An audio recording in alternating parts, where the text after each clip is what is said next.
Four reasons why San Francisco is a complete wild place to live right now. What up, internet world? It's your boy Jermaine back with another video. I haven't made like a sit down video in a minute, so let's make a sit down video and talk about the city. Lately, I've been pumping out a lot of reels, so if you guys like reels, definitely follow me. And I also do a lot of live streams, so follow me. Yeah, we can always sit down and chill, talk. But yeah, let's talk about the city. Four reasons why San Francisco is just completely wild now. All right, so first off, there is like no effort to fix problems like in the city. So for example, with the whole like fentanyl crisis and the whole drug problem, it literally blows my mind that you have people on the street that are dying on the street from like drug overdoses. But the part that really blows my mind the most is there are drug dealers like all over the Tenderloin area. Now, when I'm talking about the city, I'm not talking about the whole city. I'm basically talking about pretty much 1 to 2% of the city where this problem is really big. This is definitely not the situation for the whole city, like some social media influencers will say, like it's the whole city. It's not the whole city. It's mainly downtown and a couple areas downtown, but yet they do sweeps, but it doesn't really matter that they do sweeps because they'll do sweeps on like one or two blocks. But there's all these other blocks where there's just, you know, massive people, selling drugs, people just passed out on the street. There's not a big effort to stop it. You would think that if they really wanted to stop it, they could, but obviously they don't really want to stop it. They want this thing to go on because they're not doing that much to stop it, right? There's laws that are passed that you can't go after certain people. So if you can't go after certain people, guess what? These people are going to keep doing what they're doing, okay? And I think that's a little insane. So we have also the second reason, constantly defending wrong people. So this is just something I've noticed, like people living here, they will defend the person that is in the wrong more than they will actually defend the person that is not in the wrong. For example, this is just really wild what I'm about to tell you. I haven't shared this story on social media, but once I was in the car. This happened like, I don't know, 3 months ago, 4 months ago. I was sitting in the car outside of a restaurant waiting on some food, and there was this lady crossing the street. She had her phone in her hand. She was wearing workout clothes, right? Looked like she was jogging or something like that. Well, this guy comes up and he looks like he's a homeless guy. He tries to snatch her phone. Well, she pulled back, right? Another guy came across the street and he like basically separated them because he was trying to get her phone, and then she was trying to like run away, sorta, but then it was like a little tussle. This guy crosses the street, gets between them. So the woman runs away and she was like crying and stuff like that. And people saw this big guy because the guy that ran across the street was like tall. People saw him like go up to the homeless dude. And then all these other people were yelling at the guy, the tall guy, that was literally stopping the homeless guy from stealing this lady's phone. Right. And there's all these people on the street yelling at him, and they're all like taking pictures and recording him and stuff like that. And I'm just sitting in the car thinking, the tall guy just stopped the homeless guy from stealing the phone from the woman, because the homeless guy could have probably took the woman easily. So they're all yelling at the tall guy because, maybe they didn't see the whole thing. And I was just sitting there thinking, that's messed up. The homeless guy just walked away. The woman just walked away crying. And now this dude who actually stopped this woman from being robbed, now he's being accused of attacking a homeless guy from like these other people on the street. And it's like, well, what do you do in a situation like that? Both of them, the homeless guy and the woman, both went separate directions. And now this guy is on the street yelling, trying to defend himself. He's like, look, he was trying to rob her for her phone. And it's just like, yo, like, I'd see this a lot of times. They constantly defend the person that's doing wrong. Also, when it comes to things like shoplifting, it just blows my mind how so many people agree that it is totally okay to shoplift from a corporation. However, it is not okay to shoplift from a mom and pop store. When I was growing up, my mom taught me, don't steal. Stealing is wrong. My mom didn't teach me it's okay to steal from a corporation but it's not okay to steal from a small business. But here, the amount of people that say like it is totally okay to steal from a corporation and it's not okay to steal from a mom and pop, it blows my mind. It is like, what is going on? Okay. I've even saw in the comments from some of my reels that it is okay to steal from tech workers. And it's like, yo, stealing is wrong. Regardless of where it comes from, it's wrong. Also, the delusion of, you know, why things are closing down. People say vastly different things of why stores are closing. The amount of people that say Walgreens and CVS are closing because of corporate greed is kind of insane. But then some people say these stores are closing because of massive shoplifting, right? Some people say it's because of internet shopping. I think internet shopping is a big factor. I also believe that massive shoplifting is a big factor. And let's just let's just break this down. Shoplifting is like you go in there, you steal a couple items, right? Looting is when you go in there and you fill up a suitcase, right? Because there is a difference. Like if someone is, going in there and stealing like a bag of chips and a drink and something to eat, that's one thing. But stealing 50 iPhones, that's like a whole nother thing. That's a little bit more organized. You're not stealing that to eat. You're probably stealing that to do something else with it, right? So that's just one thing I noticed. Like the people constantly defend the wrong people, right? People say like, oh, it's okay to steal if it's from this person, but it's not okay to steal if it's like a single mom. It's okay to break into this car, but it's not okay to break into that car over here. I think like stealing is just wrong and just across the board, right? That's just me. That's just how I was raised. I don't know. Think people think different about different things. Problem number three I've noticed is how the city has basically. It seems like to me the city has pretty much legalized crime. Okay, when you see things happen over and over and there's no consequence, but it is a law, like you can't steal, but then people will go and steal and there's a cop at the store and the cop just takes the item from the person and the person just walks away. That's basically legalizing crime. Okay. Just in so many words, because there's no consequence, right? So if there's no consequence, people are going to do it. And it really makes sense why you see so many people shoplifting, because there's no consequence. Because, AKA, the city has pretty much legalized crime. I mean, if you're sitting at home and you see people on Instagram just going in stores stealing stuff, and then you go into stores and steal stuff and nothing happens, why would you stop doing it? I'm not necessarily blaming people that are shoplifting. People that are shoplifting, honestly, are kind of smart because nothing happens to them. I mean, I guess if it's a certain limit, right? Like some people do get arrested, don't get me wrong. But for the most part, it's basically, it's not even a slap on the wrist. It's just like, if you can get out the store with this, you're good. If you don't, chances are nothing will really happen. And that is the situation. And then also people will say like, oh yeah, that's great that the corporations close, but you got to think when corporations close, mom and pop stores are not going to open up.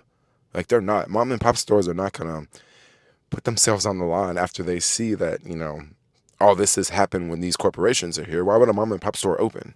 Right? Another thing about mom and pop stores, it's hard for a mom and pop store to compete with corporations now. Pretty much the only mom and pop stores that do very well are restaurants. If you're trying to open a mom and pop store and you're selling clothing, forget about it. Everybody's buying everything offline now. The only really mom and pop stores that can really work and survive are mom and pop stores that sell food, because a corporation has a hard time competing with food. You can open a mom and pop store and you can make barbecue, right? And there's no corporations that really sell barbecue, right? You can get very creative when it comes to food. That's basically the only thing that a mom and pop store can really do now to compete, because now online shopping is taking off. AI is going to take off like in the future. And it's just very difficult to compete with that when you're a mom and pop store, right? And then the fourth reason I say that, San Francisco is just a wild place to live is people are on edge. Okay, there was a food vlogger that came here, and this food vlogger was talking about how he had to leave the city early. He had to leave the Bay Area early because it was rough. And I was very discouraged to hear that. This guy couldn't even stay the whole length of time because he thought it was so rough. But I totally get it. I totally get it. It is rough. People are literally on edge around here. And I know so many folks will disagree with this, especially people from different backgrounds and different races.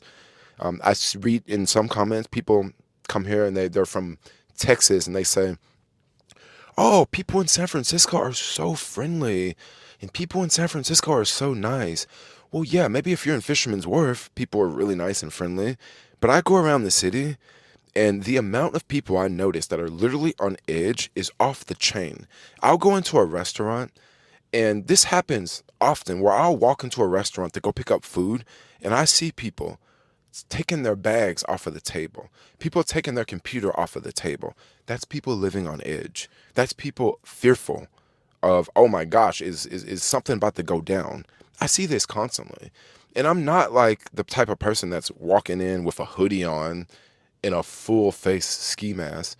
No, I'm just walking in dressed like I am now, right? And I see people jumping, right? I see people looking around. People are for real on edge. Yesterday, I went to Bloomingdale's to get a bottle of cologne, right? I was picking up, I picked up something else from another shop, so I had a bag in my hand, and I walked into Bloomingdale's, walked in, and I didn't. It was a security guard there. He didn't give me any second looks, right? I walked right over to the Chanel section, and it was a sales associate working, helping some people, and there was some people sitting around, and I just kind of walked around. I didn't touch anything, right? I just kind of walked around and see if the cologne I wanted was there. And right when I walked around, I just noticed a security guard just walked right up, standing right near this Chanel, and he was all on his walkie-talkie, right? And he was all like staring me down, right? And I was just like, yeah, maybe I'm gonna, steal some stuff, right? But usually people that go into a store stealing stuff, they're not dressed like this, right? They're totally not. Like when you see those videos on Instagram, people are usually dressed in all black. They're trying to cover themselves up. They're trying not to stick out. I stick out like a freaking sore thumb. And I was just thinking, yeah, I'm just gonna go and I'm gonna order the cologne off of the Chanel website. And check this out. It was so easy to order the cologne off the Chanel website. I just typed it into Google. The first link popped up and it was like buy now. When you hit buy now, Apple Pay comes up on your phone. Apple Pay, the credit card, my credit card's there, my address is there. It's just like double click and buy. Literally 3 clicks, and then it's gonna be shipped to my house 2, 3 days later. And that's like amazing. Like no profiling, no one looking me up and down, no security guard like on the walkie-talkie, like, looking left and right, as if I'm like with someone and I'm about to do something. Like people are for real on edge around here. Like that is just 100. Like there's places I go, I try not to make eye contact with people. Because if I look at people, I can see the fear in their eyes. That's people on edge, bro. Like people are for real. It's like they're scared. But once again, when you look at the news, when you look at social media, there's a lot of stuff going on out here in these streets. I see why people are on edge. It makes sense. Like they don't know if they're about to be the next victim, you know? And these are just, 4 reasons why I say that San Francisco it's wild living here right now. Like I would not recommend people moving here. Like for real, unless you like super rich, right? And something else I want to point out, it's not the whole city. It is simply not the whole city. It's certain areas. Like lately, I've been hanging out in this other local neighborhood, I'm not going to say. And things are very different once you leave downtown. Things are very different once you leave the highly populated areas of the city. There's a lot of local people that live very great lives here. There's a lot of local people that they never come downtown. There's a lot of people that live up the hill, and they live up the hill, they work on the other side of the city, and they don't even experience these things that I'm talking about. Like there are places in the city that are just amazing. And I will say San Francisco, hands down, is the most beautiful city in the world, yo. And if you guys have been following me for a long time, I've been to a lot of countries. I've traveled a lot. There is no other city in the world that can come close to the beauty that San Francisco has. It is the most beautiful city in the world, hands down, yo.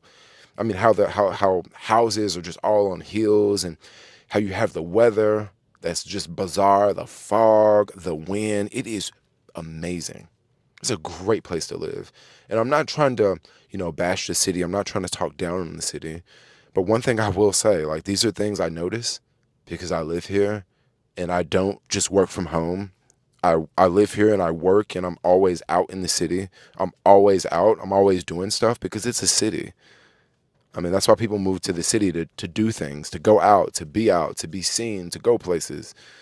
And it's still an amazing place. But these are just things I notice. And I would love to hear what you guys have to say down in the comments below. And for now, we'll wrap this video up. Like, comment, subscribe. Thanks a lot for watching. And peace out, yo. Ow! Stretching. Perfect place to go, right? All right, let's go.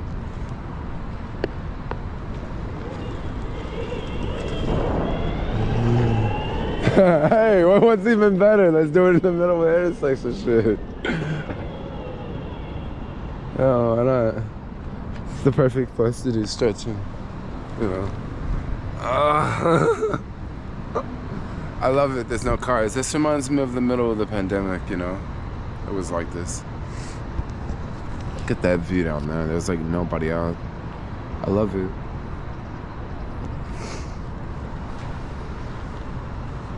Merry Christmas, everyone. Look at that. Alright, there goes a car, so we gotta go. Oh, we gotta turn the skateboarder on this way.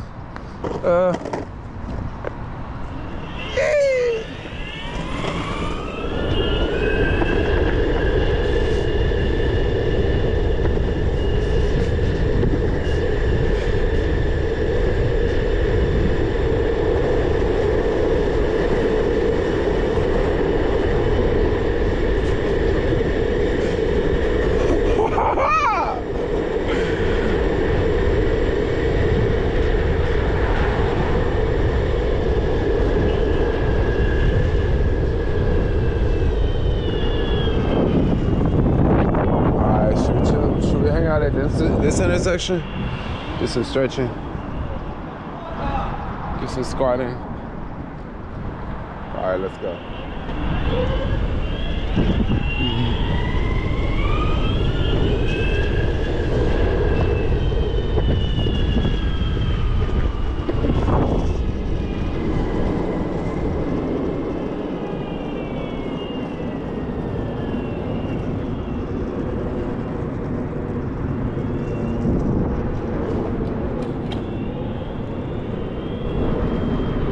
Alright, I'm about to go to Starbucks, so I'll see y'all later.